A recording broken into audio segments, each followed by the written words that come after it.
Okay, the Real Madrid manager Lopetegui has come out and has said that he believes that the La Liga plans to play games in the US will not actually happen. The plan has been criticised now by the Spanish FA as well as the Players' Union and the fans. The Players' Union had a meeting in the week, and the threat of strike is lingering over that. All 20 clubs were represented by players, be it captain or vice captain or a player's representative from that club. All 20 players' representatives who were there. Well, obviously the voices of the playing group of their clubs, all of them said, we don't want this to happen. Partly because they weren't consulted. That's a big sticking point. They haven't been told on travel arrangements, what teams are going to be playing, how it will actually affect the teams, because it's one regular game. So will it benefit all the players with the revenue sharing and stuff like that? Because this is a 15-year deal. This US company relevant. I don't know a lot about them, apart from this deal really. I know about some of the big broadcasters such as NBC and ESPN and Fox. Never heard of Relevant. Never. I've heard of Comcast. I watch a lot of the NHL, so I know a lot about the broadcasts. Never heard of this media company before. Which is strange. Now they obviously are a production company. They obviously do work for the big networks, but I've never heard of them.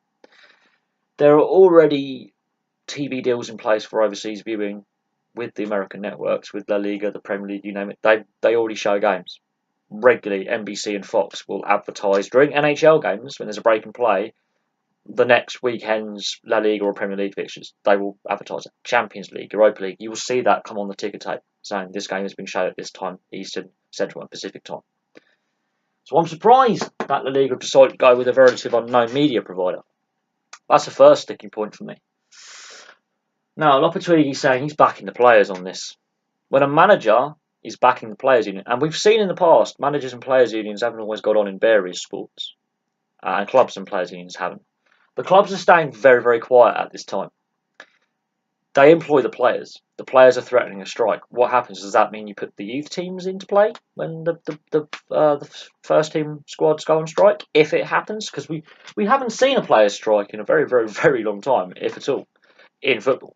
We've seen it in other sports, and it has had a negative reaction from the fans. But they're also saying, we think the fans are getting ripped off here. The fans are going to be worse off and out of pocket and disappointed.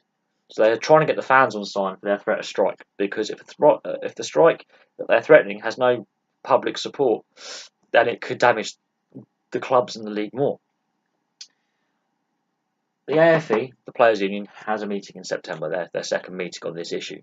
This is where the threat of strike, if La Liga and the clubs carry on, could happen.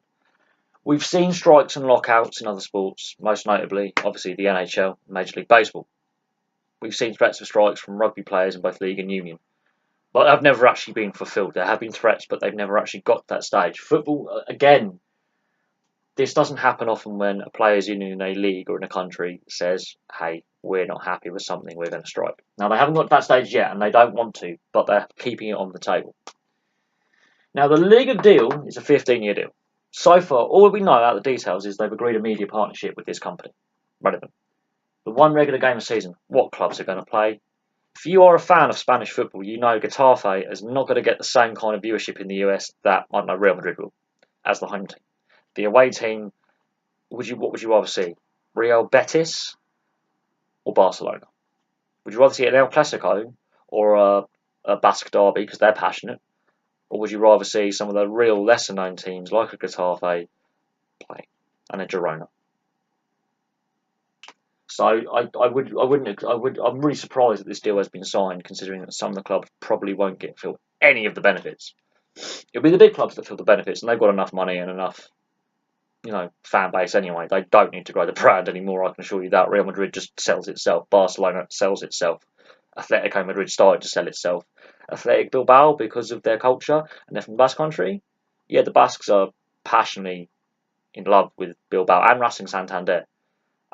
They sort of sell themselves in the past, and their kit's very similar to Atletico Madrid. So again, it sort of sells itself. The smaller Spanish clubs like Getafe, yeah, they don't get the exposure, and I don't think taking one of their regular season games to the US is going to really work because they're going to be playing in front of a half-empty stadium.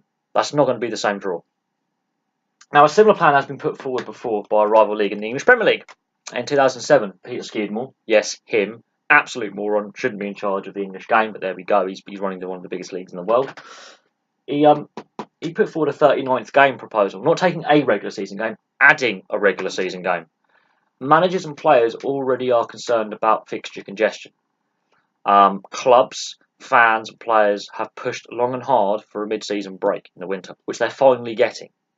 Why adding an extra game to it? I have no idea. There was always a big concern about English football that there's no winter break. They finally, after many years, have got one. Other leagues on Europe have had it for decades. English football never has. They finally have got that mid-season break.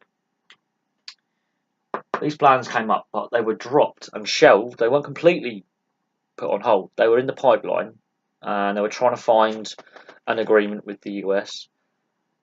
The fan reaction was so vitriolic, so negative towards it. I would say about 90% of fans, and this is back when Premier League tickets were actually affordable. Yeah, I'm really not holding any punches here. I think the game has got is pricing a lot of people out at the top level. Really is. The fan reaction then was so hostile. The Premier League, Peter Skidmore, very, very, very subtly shelved it and put it on a back burner. Then this gets announced pretty much out of the blue in the summer. And the Premier League very quickly come out and said, we don't have any plans for a 39th game. We're playing a game abroad very quickly. They could see the writing on the wall. And the Spanish fans have actually reacted in a very, very similar way. The thing is, this time I'm surprised the players and now managers and the Spanish FA, because the Spanish FA would have had something to do with this deal, because they govern the game in Spain and the Liga is allowed to operate under that name with all the LFP logo and all that under licence from the Spanish FA. I'm very surprised that the plans have now been criticised by the FA in Spain when they would have probably okayed it in the beginning and they would have had meetings with this company and La Liga itself. There is, from what I'm hearing, the clubs are being very, very quiet about it. I'm assuming La Liga are going to push ahead, and that's where this comes in. The players and Lopetegui supporting the players, even though there's 19 rival clubs in the league, he's coming out and saying, I back all the players. Even rival clubs, he's saying, I back the players on this.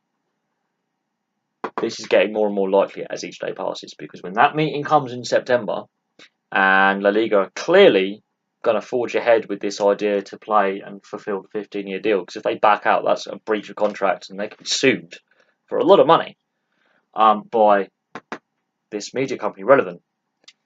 I can see there being a not a threat of a strike, an actual strike. The players are trying to get the fans on side. The fans are already on side. They're already negative.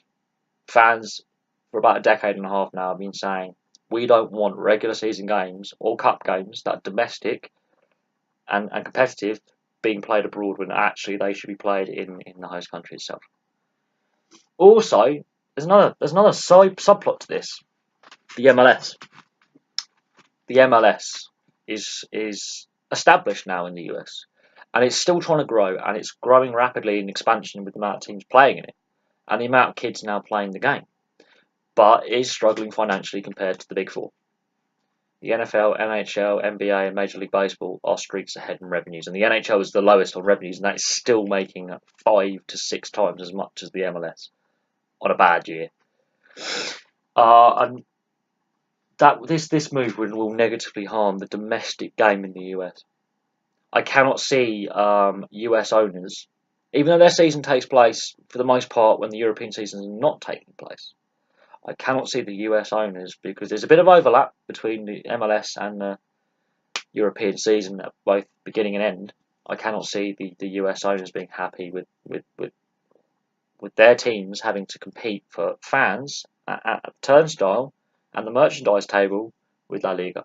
Cannot see them being happy. They're going to lose a lot of revenue when La Liga comes into town, both from viewership on TV, merchandise and ticket sales.